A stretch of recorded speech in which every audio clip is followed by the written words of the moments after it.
ఇంకొక రోజైతే తెలంగాణ ఎఫ్‌సెట్ 2025కి సంబంధించిన ఫేజ్ 2 అయితే కంప్లీట్ అయిపోతది. అండ్ దెన్ మనకి ఇంకొక ఫేజ్ అయితే ఉంది. ఫైనల్ ఫేజ్ అని చెప్పి దాన్ని మనం ఫేజ్ 3 అంటాం. సో, దాని తర్వాత ఇంటర్ స్లైడింగ్ అని చెప్పి ఉంటది. స్పాట్ అడ్మిషన్ ఉంటది. దాని గురించి ఫర్దర్‌గా మాట్లాడుకుందాం. మనం ఈ వీడియో లోపల మెయిన్‌గా మనకి ఫైనల్ ఫేజ్ ఎప్పటి నుండి స్టార్ట్ అయితది అని చెప్పి డీటెయిల్‌గా మాట్లాడుకుందాం. అండ్ ఎవరు ఎలిజిబుల్ అని చెప్పి కూడా మనం అయితే డీటెయిల్‌గా మాట్లాడుకుందాం.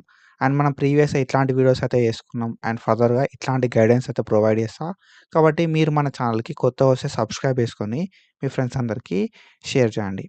సో, ఇక్కడ మనం చూసుకుంటే మనకి తెలంగాణ వెబ్‌సైట్‌కి సంబంధించిన సెకండ్ ఫేజ్ రిపోర్ట్ చేయడానికి ఆన్‌లైన్ లోపల సెల్ఫ్ రిపోర్టింగ్ చేయడానికి 1 ఆగస్ట్ దాకా టైం ఉంది.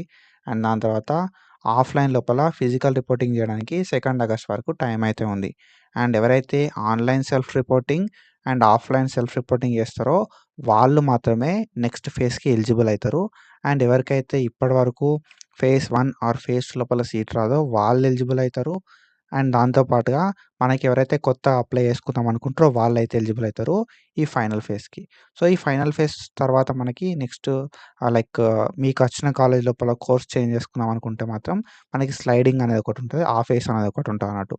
సో, దాని గురించి మనం పక్కకు పెడితే మనకి 5థ్ ఆగస్ట్ 2025 నుండి మనకు స్లాట్ బుకింగ్స్ అయితే చేసుకోవచ్చు. సో, ఇప్పటివరకు నువ్వు ఫేజ్ 1లా, ఫేజ్ 2లా సర్టిఫికేట్ వెరిఫికేషన్ అనేది చేసుకోకపోతే, సర్టిఫికేట్ వెరిఫికేషన్ కోసం కొంచెం అయితే మనం అమౌంట్ పే చేసి స్లాట్ అయితే బుక్ చేసుకోవాలి. ఓకేనా? సో, అమౌంట్ పే చేసి మనం ఒక హెల్ప్‌లైన్ సెంటర్‌ని ఒక టైమ్‌నైతే సెట్ జేసుకోవాల్సుంటది. ఓకేనా? సో, 6థ్ ఆగస్ట్ 2025 రోజు సర్టిఫికేట్ వెరిఫికేషన్ ఉంటది. కాబట్టి మనకు నియర్ బై ఏదైతే ఉందో ఆ హెల్ప్‌లైన్ సెంటర్‌నైతే మనం సెలెక్ట్ జేసుకోవాలి. సెలెక్ట్ జేసుకొని ఒక టైమ్ అయితే మనం సెట్ జేసుకోవాల్సుంటది సర్టిఫికేట్స్‌ని వెరిఫై చేపియడానికి. And first phase or second phase లోపలనేది సర్టిఫికేట్ వెరిఫికేషన్ అయిపోతే మాత్రం మనకు సర్టిఫికేట్ వెరిఫికేషన్ అనేది అవసరం లేదు. And first phase or second phase లోపల సర్టిఫికేట్ వెరిఫికేషన్ కానప్పుడు మాత్రమే సర్టిఫికేట్ వెరిఫికేషన్ అయితే చేయించుకోవాల్సుంటదన్నట్టు.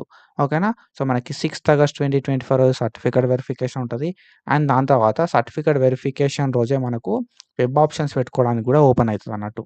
6థ్ ఆగస్ట్ రోజు మనం వెబ్ ఆప్షన్స్ పెట్టుకోవచ్చు. అండ్ 7థ్ ఆగస్ట్ రోజు వెబ్ ఆప్షన్స్ అయితే ఇయ్యొచ్చన్నట్టు.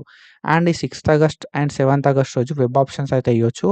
నువ్వు సర్టిఫికేట్ వెరిఫికేషన్ ఆ రోజే చేసుకున్నా ఆర్ ఎల్స్ నువ్వు సర్టిఫికేట్ వెరిఫికేషన్ నీకు ప్రీవియస్‌గా అయిపోయి first phase or second phase లోపల సీటొచ్చి సీట్‌ని కన్ఫర్మ్ చేసుకున్నా గూడా.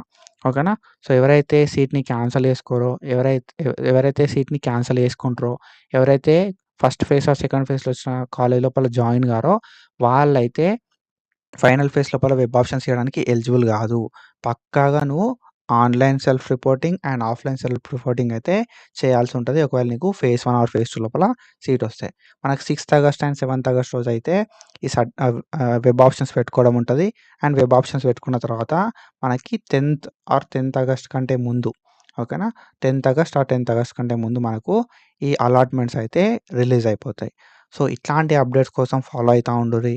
And that's it for today guys. ఇంకేదన్నా అప్డేట్స్ ఉంటే మాత్రం డెఫినిట్‌గా నేను మీకు ఇట్లాంటి ఇన్ఫర్మేషన్‌ని ప్రొవైడ్ చేస్తా. అండ్ షార్ట్ కంటెంట్ కోసం మన ఇన్‌స్టాగ్రామ్ లోపల ఫాలో అయితా ఉండుర్రి.